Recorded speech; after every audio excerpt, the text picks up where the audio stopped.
Hello दोस्तों, स्वागत है एक बार फिर से मेरे चैनल पे लीगल न्यूज़ 127 पे। दोस्तों, आज की वीडियो में मैं बात करूंगी एक सबसे इम्पोर्टेंट टॉपिक है और सीरियस भी। आप लोगों में से मोस्टली लोगों का यही सवाल होता है, क्या ऐसा कोई सॉल्यूशन है कि पत्नी को बिना तलाक दिए छोड़ा जा सकता है?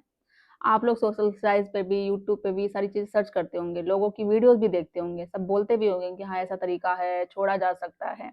और कोई क्या ऐसा कानूनी तरीका है जिससे सारे जो झूठे केसेज़ हैं, चाहे 498 हो, डीवी एक्ट हो या और भी इसके अलावा, तो वो जल्दी खत्म हो सकते हैं। तो आज की वीडियो में मैं क्लियर कट इसी वीडियो टॉपिक पे बात करूँगी, ना भावुक बातें, ना बोलते ना ना झूठ ना भावुक बात है, सिर्फ कोर्ट और कानून की क्या चीजें वाकई ऐसी होती है बिना तलाक के पत्नी को छोड़ा जा सकता है, और क्या कोई ऐसा कानूनी तरीका है जिससे सारे जो आप पे केसेस चल रहे हैं वो झूठे वो खत्म हो सकते हैं। तो इम्पोर्टेंट वीडियो है, स्किप मत करिएगा, ध्यान से सुनिएगा। चैनल पे नए जुड़े हैं तो चैनल को लाइक करिए, शेयर करिए, सब्सक्राइब करिए, साथ ही बेल आइकन दबाइए ताकि आपको टाइम टाइम से मेरे वीडियो की नोटिफिकेशन सबसे पहले मिलती रहे। और आप सभी को, जितने भी मेरे सब्सक्राइबर हैं, मेरी फैमिली मेंबर है, सभी को हैप्पी न्यू ईयर। आशा करूंगी ये जो साल है आपके लिए खुशियां ही लेकर आए। तो देखो, मेन है हमारा टॉपिक कि पहले सच्चाई समझो, क्या ऐसा पॉसिबल है? पत्नी को छोड़ना ना कोई शब्द लीगल नहीं है। बिना तलाक पत्नी अभी भी कानूनी पत्नी रहती है। अगर आपने तलाक नहीं दिया है और छोड़ रुके हैं तो ऐसा नहीं कि वो आपकी पत्नी नहीं है, पत्नी तो अभी भी कहलाएगी, क्योंकि पूरी कानूनी तरीके से आपका तलाक नहीं हुआ है।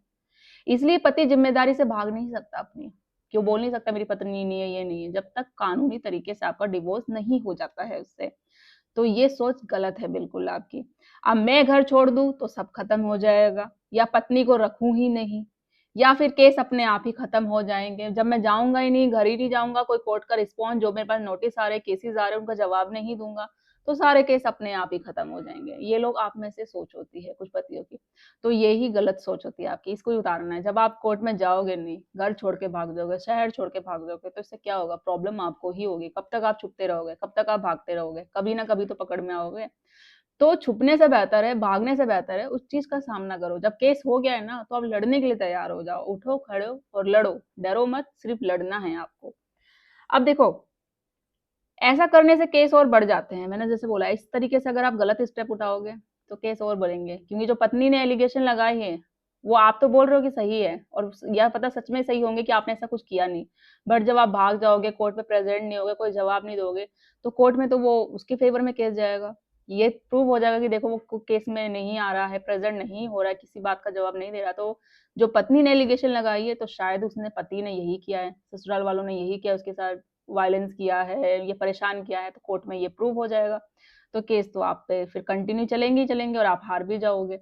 तो ये चीजें होती है, आपके अगेंस्ट फिर केस हो जाएगा। तो अब असली कानूनी रास्ते समझिए, एक्चुअली होता क्या है।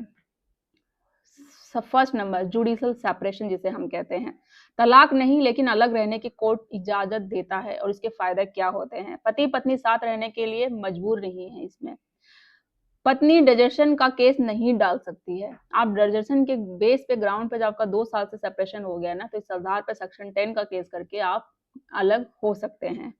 केस अपने आप कभी खत्म नहीं होते, ये गलतफहमी हटा दो। आपको करने पड़ेंगे खत्म। आपको पता है जब झूठे केस उसके लिए फाइट करना पड़ेगा, डिसमिस करवाना पड़ेगा, क्वेश करवाना पड़ेगा, अपने आप कभी खत्म नहीं होंगे। ऑप्शन 2, म्यूचुअल कंसेंट सेटलमेंट, सबसे तेज और आसान सबसे तरीका, और जो मोस्टली लोग ये जो करते हैं ना पति पत्नी, वही समझदार लोग होते हैं कि भाई पता है जब एक दूसरे पे दोनों एलिगेशन लगाते रहोगे, सालों साल कोर्ट चक्कर करते रहेंगे, आधी उम्र तो आपकी कोर्ट कचहरी में ही कट जाएगी। फिर लास्ट में जाके आप प्रूव कर नहीं पाओगे कि आपको डिवोर्स क्यों चाहिए, आपने एविडेंस दिया नहीं, आधार आपका सही से था नहीं, लाइक जिस आधार पे आप डिवोर्स चाहते हो। तो सबसे बेस्ट एडवाइस रहेगा म्यूचुअल कंसेंट करके ही आप डिवोर्स लो। अब इससे क्या होगा, अगर पत्नी मान जाए तो मान जाती है, म्यूचुअल कंसेंट हो जाता है, तो 490 के जो केस है वो कॉम्प्रोमाइज कर लेगी, वापस ले लेगी। डीवी केस भी क्वैश आप करवा सकते हो। मेंटेनेंस केस का जो है वो भी सेटलमेंट भी हो जाएगा कि भाई हाँ, इतना राउंड फिगर है, या एलिमिनी जो डिमांड कर रही है मैं इतना दे सकता हूँ, अगर आपकी बजट जितनी आपकी क्षमता है, जितनी कैपेसिटी है आप, तो ये चीजें होगा म्यूचुअल करने पे आपको। तो और एक साथ, और सबसे बढ़िया कि डिवोर्स भी हो जाएगा। तो ये बेस्ट ऑप्शन ये होता है। अब होता क्या है, समय कितना लगता है इसको करने में? 6 से 12 महीने। दोनों पार्टी रेडी हुई, सब कुछ हो गया, क्लियर सब कुछ हो गया। अब तो ये भी नहीं है कि 6 महीने का आपको कूलिंग पीरियड दिया जाता है ना, जैसे म्यूचुअल में दिया जाता था कि फर्स्ट डेट लगी, उसके बाद 6 महीने का टाइम दिया कि भाई 6 महीने में देख लो, क्या पता आप होता है पति पत्नी दोबारा से चांस ले लेते हैं रिश्ते में, कंटिन्यू रखते हैं। तो वो चीज़ें भी खत्म हो गई है। जब आपको नहीं रहना है तो फर्स्ट डेट के बाद सेकंड डेट आप कभी भी ले सकते हो, चाहे 1 हफ्ते के बाद, 10-15 दिन या 1 महीने के बाद भी। तो वो 6 महीने का कूलिंग पीरियड भी अब खत्म हो गया। तो ये सबसे बड़ा फ़ायदा है आपका इसमें। सुप्रीम कोर्ट कई बार कूलिंग पीरियड भी, जैसे मैंने बोला, माफ़ कर देता है और ये पूरी तरीके से अब खत्म ही हो गया। माफ़ करने की तो बात की बात है, पूरी तरीके से क्लियर कट हो गया है। तो ये सबसे फ़ास्ट और सेफ रास्ता यही है डिवोर्स लेने का, तलाक लेने का। ऑप्शन थर्ड, पत्नी को छोड़कर भाग जाना। जैसे आप में से बहुत पति लोग यही सोचते हैं, तो ये सबसे खतरनाक स्टेप यही है जिससे आपका नुकसान होता है। मैंने पहले ही क्लियर कर दिया है कि इस पे पत्नी क्या कर सकती है। 498, domestic violence, maintenance gain, child custody, attachment of salary, सब चीज आप पे कर सकती है। और चाइल्ड कस्टडी भी फिर आप चाहोगे ना कि मिल जाए, मतलब पूरी तरीके से ये जो आप स्टेप उठाओगे तो आपके लिए नुकसान ही होगा, इसमें फायदा कुछ नहीं होगा। जो झूठे एलिगेशन पत्नी लगा रही है वो जाके आपके ऐसे स्टेप लेने से वो कोर्ट में प्रूव हो जाएगा कि आपने वाकई सच में ऐसा किया है। जब भी तो आप कोर्ट में प्रेजेंट नहीं हो रहे, किसी बात का जवाब नहीं दे रहे, नोटिस का रिप्लाई नहीं दे रहे, कुछ भी चीजें नहीं दे रहे, तो वो वाकई सब सच साबित हो जाएगा। तो ऐसा बिल्कुल स्टेप मत उठाओ आप। अरेस्ट, और इसके साथ क्या होता है, आप बोलते हो कि मैं भाग जाऊंगा तो क्या होगा, अरेस्ट भी हो जाओगे। कब तक भागते रहोगे? अगर आपका जैसे पासबुक है, पासपोर्ट है, कहीं बाहर आप हो तो वो कैंसिल हो सकता है, आपकी जॉब पे भी रिस्क आ सकता है, तो ये चीजें भी हो सकती है। अब सुप्रीम कोर्ट की जो गाइडलाइंस है, अगर हम बात करें, अरेस्ट इसमें मैंडेटरी नहीं है, बट 498 नोटिस जरूरी है। अगर आपके लिए जैसे कि फोन केस आता है ना कि भाई डायरेक्ट, मैंने ऑलरेडी इस पे वैसे वीडियो बना रखी है कि 498 लगती है, आपको ये डर रहता है कि भाई पुलिस अरेस्ट कर लेगी, गिरफ्तार कर लेगी, तो कोई डायरेक्ट अरेस्ट नहीं कर सकती है। पहले आपके पास 441 का एक नोटिस आता है, वो आपको रिसीव करना पड़ता है, वो चीजें देखनी पड़ती है, उसके बाद ही अरेस्ट होता है। और वो रिटर्न में आपको पुलिस बताएगी, आपको लेना पड़ेगा कि मुझे क्यों अरेस्ट किया जा रहा है, रिटर्न में मुझे दो, और एविडेंस भी दिखाओ कि ये चीजें जो एलिगेशन लगा रखी है वो आपके पास एविडेंस है या नहीं है, पत्नी ने दिया ही नहीं है। तो ये चीजें होती है। इस पे मैं डिटेल्स में बात नहीं करूंगी क्योंकि ऑलरेडी मैंने 2 इस पे वीडियो पर्टिकुलर बना रखी है, आप जाके देखो, अभी रिसेंटली बनाई थी मैंने, आपको मिल जाएगा डिटेल्स में, आप पे उसको जानकारी मिलेगी आपको। और इसके बाद होता है मेंटेनेंस से बचाव कैसे करें। मेंटेनेंस से तो वैसे मैं ऑलरेडी वीडियो डेली अपडेट करती रहती हूँ आपके पास कि रोजाना कोई ना कोई तरीके, धाराएं, प्रैक्टिकल चीजें जो डेली होती है, कुछ कुछ जो मेरे पास आती रहती है, मैं वो आप लोगों से शेयर करती रहती हूँ।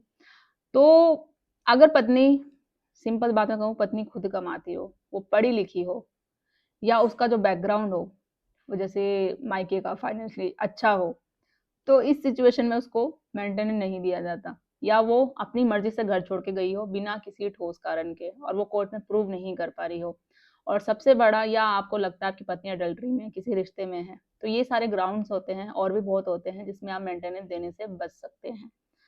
अब डिजर्शन का केस पत्नी पर डाल सकते हैं कि नहीं। अगर पत्नी बिना कारण घर छोड़ के गई है तो आप कर सकते हो। पति वापस लाने की कोशिश दिखा रहा है बट वो नहीं आना चाह रही है, बहुत आपने कोशिश कर ली, सारी चीजें कर ली, फिर भी वो नहीं आ रही है, कोर्ट ने भी बोला फिर भी वो नहीं आई, तो आप रजिस्ट्रेशन का केस, फिर 2 साल का सेपरेशन काउंट कर लो। 2 साल का सेपरेशन आप कैसे काउंट करोगे, ये नहीं कि 2 साल एग्जैक्ट हो गए हैं भाई इस साल से।